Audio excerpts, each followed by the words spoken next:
I tried to, again, put this in perspective and to try to put it in very clear terms to the president. And I said something to the effect of, sir, we've done dozens of investigations, hundreds of interviews.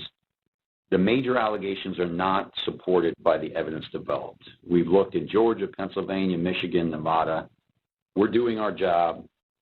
Much of the info you're getting is false. And then I went into, for instance, this thing from Michigan, this report about 68% error rate. Reality is it was only 0.0063% error rate, less than 1 in 15,000. So the president accepted that.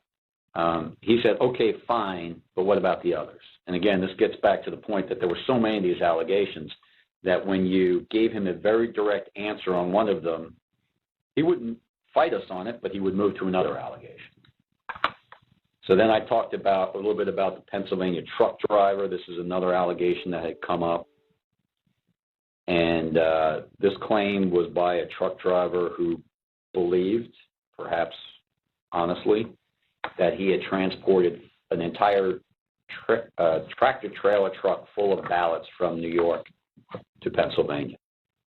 And this was, again, out there in the public and discussed. And I essentially said, look, we looked at that allegation. We looked at both ends, both the people who load the truck and the people who unload the truck. And that allegation was not supported by the evidence. Again, he said, okay. And then he said, no, I didn't mention that one. What about the others?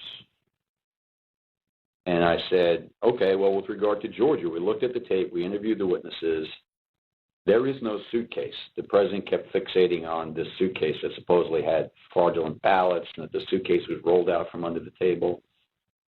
And I said, no, sir, there is no suitcase. You can watch that video over and over. There is no suitcase. There is a wheeled bin where they carry the ballots, and that's just how they move ballots around that facility. There's nothing suspicious about that at all. I told them that there was no multiple scanning of the ballots.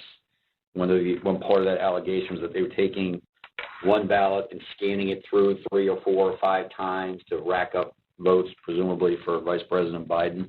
I told them that the video did not support that. Then he went off on double voting, the top of the next page. He said, dead people are voting. Indians are getting paid to vote. He meant people on Native American reservations. He said there's lots of fraud going on here. I told him flat out that much of the information he's getting is false and or just not supported by the evidence. We look at the allegations, but they don't pan out.